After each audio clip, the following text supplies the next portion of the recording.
Tonight, a major shakeup in U.S. immigration policy. African and Asian migrants rounded up and flown to Panama. This is not just another deportation story.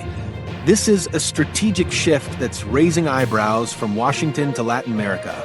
So, what's really going on? The Department of Homeland Security has quietly increased deportations to Panama, a key transit point for migrants hoping to reach the United States. But let's be clear, this isn't just about stopping illegal crossings at the border. It's about outsourcing the problem. It's about using Panama as a holding zone, a buffer state, for people the U.S. no longer wants to process.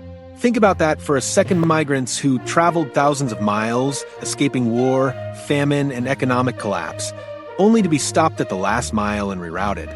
Not home, but to a different country entirely. Does this solve America's immigration problem? Or is it just shifting the responsibility elsewhere?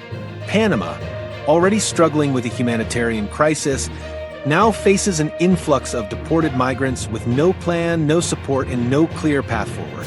Refugee organizations are warning that this could turn into a human rights disaster.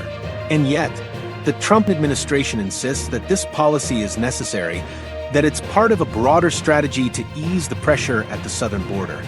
But let's talk about the real question here. Is this just another way for the U.S. to sidestep its asylum obligations?